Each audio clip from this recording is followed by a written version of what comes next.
Emayatzy Corinealdi, you play Belle in the miniseries Roots, which of course was previously made in a famous miniseries back in 1977. Had you seen the original version before this opportunity came about? Yes, I'd seen it many years ago, the first time that I'd seen it. And I did go back and revisit, and just watch a couple different parts just to see it again. I hadn't seen it in a while, just to revisit. Yeah, it's such an iconic piece of television history. What were your thoughts about the decision just to remake it when you first became aware that this new production was happening? I didn't hear you. Oh, I was wondering because Roots is such an iconic piece of television history. What were your thoughts about the decision to remake it when you found out that this production was happening? My initial thoughts when I first heard about it, I just wondered why. What was the reason behind them deciding to do a remake? I wanted to know what they felt that they were going to add to it. And really that conversation I ended up answering for myself, and speaking to my own nieces and nephews. I saw the possibility, I saw the opportunity to introduce this to a whole new generation that hadn't seen the original, that hadn't had that same experience that a lot of the society experienced when they saw the original Roots. So for me, that was just an exciting possibility to be able to be a part of that conversation. And that one thing is what made me say, absolutely, yes, I would be humbled and honored to be a part of that. So how did you end up being cast in the role of Belle? My agents sent me the script, I read it and then went in and auditioned. Had to get in there and fight for it like everything else. There's so many strong female characters in the story. Were you particularly drawn to Belle? Was there something about her that you felt was especially powerful to you? Yeah, Belle really just has not only a fortitude, but just a beautiful vulnerability. She has this strength about her, which I think is, almost a requirement to have lived at that time, to be able to wake up every day and still continue to fight to live, as, a lot of them had to do. And Belle just really just struck me just with the vulnerability that she had as a woman, as a wife, as a caretaker, and her fortitude. She really stood strong in the things that she believed in. She really fought for her family. She really loved them. She was willing to do whatever it took to make sure that they were safe. And though I'm not a mother yet, I could understand that fighting for something that you love so desperately. I really connected to her on that level. In the original miniseries, the character of Belle was played by Madison Clair, who was nominated for an Emmy for her performance, as was basically everything else about the first miniseries. What were your thoughts about filling those shoes? Oh, what Madge Sinclair was able to do, with Belle in the original was really just beautiful. I feel like she instilled Belle with a strength again, but also just a beautiful vulnerability. One of my favorite scenes is the one, where she's telling Kunta why he can't run, because she's pregnant. She's already lost children before, and he just cannot do this, And just I feel like you could see her heart in that moment, and it was just beautiful for me, the different colors that she was able to display in that moment. So what she did was already just so wonderful and so perfect. I knew that I could not attempt to try to touch that. I had to really just do my own interpretation of Belle and who she was. And that's interesting that one of the core conflicts of the miniseries for a lot of the characters and a lot of the generations in it is this struggle between a desire to fight for your freedom and run away, and a sort of need to be rooted in the family that you have all of a sudden and stay put. Kizzy. Yeah. So how is that to sort of play out that kind of tension between freedom and family? Mm-hmm. I really think that really is one of the main through lines of, everyday life there, and I thought it was something that was beautifully highlighted between Belle and Kunta. You know, he really feels like, no, I have to be free. I have to fight for what I believe in. And she feels like, yes, you have to fight for what you believe in, but it's about the way that you do it. You know, this is your family now. This is where we are, you know, and at first they just don't understand each other. They're completely missing each other. They have different perspectives on what it means to live, what it means to survive. But by the end of the day, they realize that they are both right. They are both right. They come to a mutual understanding and respect for each other, which I really think is beautiful. I think it's wonderful how Kunta was able to come around to Belle in a sense, you know, and see her strength, and not see her as weak because she was choosing to stay and fight. You know, it takes a certain amount of strength to be able to do that, you know. And I just thought it was really beautiful how they were able to connect on that level, and in turn fight for what they believe for as it pertains to their daughter, you know, to Kizzy, what that means. You know, it really is a beautiful example of a family structure and trying to instill what you believe into your child, and maybe having two different perspectives on how to get to the same place, but coming to a mutual understanding of that is really key. Kunta Kinte is the audience's introduction to the story. You know, it starts with him being taken from Africa, but you know, when he meets Belle, and then with Kizzy, and then later with Matilda, there's also a strong focus on the women passing down traditions and keeping their families together. How did you feel about that aspect of the story being such a prominent feature? I thought it was absolutely wonderful, because it's really true. You know, a lot of that responsibility kind of fell onto the shoulders of the women. You know, a lot of the times it's the man that's taken away, you know, from the house, and so it really did it. I thought it was wonderful that they did choose to highlight that, and in the way that they chose to highlight that, because it is so true, because it is so strong. You know, that's a strong point of view to tell, and I'm so glad that they did that. Now, Kunta in this film in this miniseries is played by Malachi Kirby, and speaking of big shoes to fill, he's taking on this especially iconic character that was originally played by Levar Burton. What was it like working with him?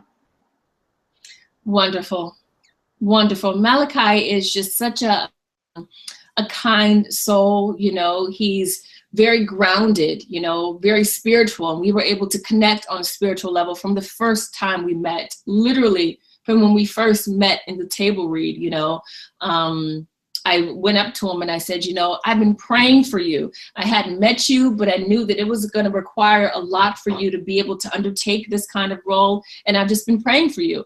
And you know, we really just connected and had that moment together, and it kind of just sealed, you know, our relationship throughout the production. He's just one of those actors that's very present. You know, you don't always have that gift, you know, in another actor, to be completely present with you, willing to go there with you and to play with you. And that's how he was. You know, he really just was a joy to work with. Yeah, I remember. I think it was last month, or a few weeks ago. I went to Tribeca Film Festival. They screened the first episode of the miniseries, and Malachi Kirby and Reggae John Page and Erica Tazel, and I think that was the first time any of them had seen it. And Malachi Kirby, he seemed especially overwhelmed by it. You know, you could really feel how much he took this role to heart. Mm-hmm. Oh yeah, absolutely. I felt the same way when I first saw it. I literally couldn't speak, you know, had to do a panel afterwards, but was so moved by just visually what was happening, you know, and then the story, and then Malachi's performance, you know, his vulnerability is just absolutely just breathtaking. You really can't take your eyes off of him. And I was in awe, because, you know, our work together comes in night 2. So for me to have seen what he did in night 1 was just, you know, I was just really taken aback. It was really wonderful, strong. And since this is a multi-generational story, you know, eventually, you know, after Kunta and Belle's story, you know, it moves on to their children and their grandchildren. So have you had a chance to see the whole thing yet, and every, you know, the whole miniseries put together? No, I've not. I've only seen night one as well. So I will be right there watching as we begin on May 30th with everyone else. I've been lucky enough to see. I literally just finished night four about Oh, an hour and a half ago. So you have much. ooh. I was very, very excited. Oh, that is great. That is great to hear. The original Kunta Kinte, as I mentioned, Levar Burton, he's actually one of the producers of this new miniseries. How closely involved was he to the production day to day, and what was it like having him be involved and sort of give this his blessing? Yeah, I mean, he was on set, that's when I first met him. He had come to visit set, and, just to meet him, to have him there, to be present in telling the story, it kind of brings it all around, brought it home, for me. He really has been an integral part in making sure that, that the story is told well. Everyone really wants to do right, by this. Everyone understands how iconic the original was and understands what this can be as well. So it was really wonderful to have Levar around and to have had the opportunity to meet him and to see him over at the monitor watching dailies and what have you. It was really great. It was really great. In terms of the subject matter of the miniseries, of course, America is in a much better place today than it was during slavery. But watching the miniseries, one thing that struck me is that you could almost, it felt like to me at least, you could almost draw a direct line between some of the ways the slaves were treated and some of the injustices that still exist today. Like you consider patty rollers and compare them to police brutality today. It just feels like a direct descendant. Did it feel like this history was still really immediately relevant while you were making it? Yes, unfortunately. I again, the Black Lives Matter movement, the fact that there was a need to have that, in 2016, 2015, the fact that actually has taken place, you would think that by now there wouldn't be a need, for something like that. And I too agree that you really can draw those lines. You can see where things began.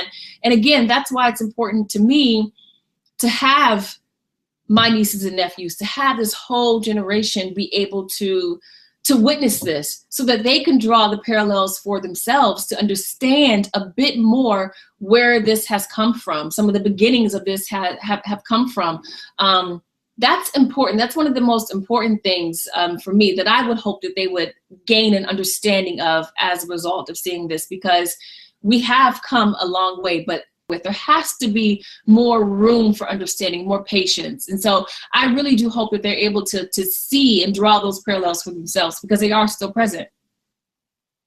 There's also been a lot of discussion lately, about inclusiveness in the entertainment media. Oscars so white this past year, the last couple of years actually, and it seems in general like that TV has been a much more hospitable place to diversity than film is, for instance. And with so many networks and cable channels and online streaming services that are making content. Has it been your experience that the opportunities in TV seem to be, greater and a bit more, a bit broader? Yeah, I do think that TV has been moving at a bit of a faster pace than film at this point. But film is catching up, and I do believe that they are making more effort, to kind of meet them where they are. But yeah, thus far, television has been making a lot of strides and being much more inclusive, taking chances, to them. They feel like it's taking chances of showing leads of different cultures and different nationalities and what have you. But really it's not, because we're all telling the same story of humanity from our own perspectives. And at the end of the day, everyone wants to see themselves represented. So it really has been wonderful that television has kind of, taken the reins on making that happen. But film is right there. I really do believe that a lot of strides and changes are happening all the way around. Speaking of film, one of the first places a lot of people first got to know your work was in Ava DuVernay's film Middle of Nowhere, which you won a Gotham Award for, and you were nominated for a Spirit Award. Was that a major turning point for your career, where everything since then feels like it's blossomed?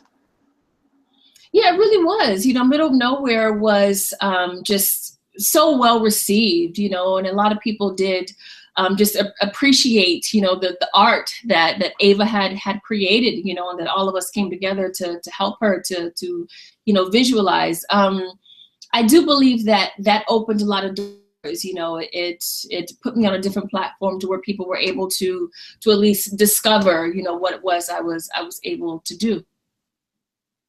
Well, I want to congratulate you again on Roots, and I hope you enjoy the rest of it when you finally get to see it next week. And thank you so much for talking to me today. No problem. Thank you very much, Daniel. This was wonderful.